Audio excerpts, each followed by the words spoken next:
So, what does it mean when we say that not to approach the character with the first thought? You know, one thing is sometimes you get an impulse which can be your first impulse and it can work. So sometimes your first impulses work, but in my experience I've noticed that most of the times your first impulse or your first thought towards how to approach a character or a scene is usually a cliche or a very subconscious borrowing of what you have already seen or what you are already influenced by.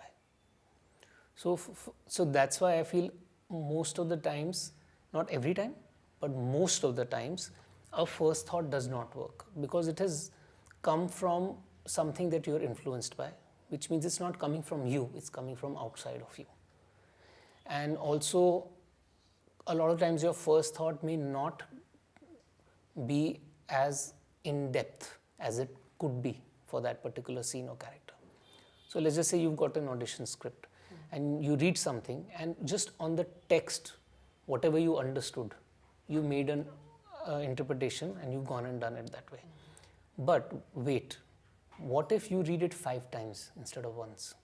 What if after the 5th time you've read it, the 5th time that you've read it, maybe there is some new thought that has come to you about, oh, actually this line is this, not what I originally thought.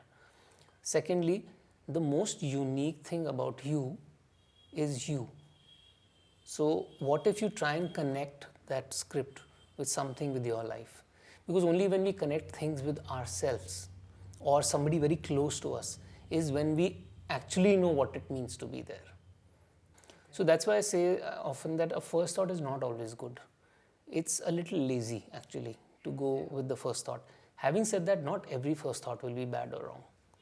But you should always, so I think you should always go to your second, third, fourth thought. And after the third thought also, maybe you can say, no, I think the first was the best. So you can do a first thought, but not without exploring other thoughts is what I would suggest. So it's like this. There are 2 kinds of art. There is one art that borrows from art. And then there is art that borrows from life. Art that borrows from art is just rehashing what has already been successful and has been done before. Just because it was successful, you've just rehashed a version of that and made your own thing. The other is you've created that by something that you have either observed about life or about yourself, or you've put a portion of you into it, your memory, your experience, or somebody you know, their experience. So in that circumstance, what you're doing is you're borrowing from life. Then you're not going to the cliche of what has already been done. Even though a lot of times those things work, but they're done, they're cliche. So sometimes you can borrow from a cliche and it may work, but you should at least try and go beyond the cliche. So it also depends on what script it is, what role it is. A lot of things are dependent on what film it is, what project it is. Is it an ad? Is it a film? What is it? So, but at least have the capability as an actor to go to your second, third, fourth interpretation and hence your third, fourth thought. Okay. You know, like there are many ways to do the same scene. So don't just go with your first thought.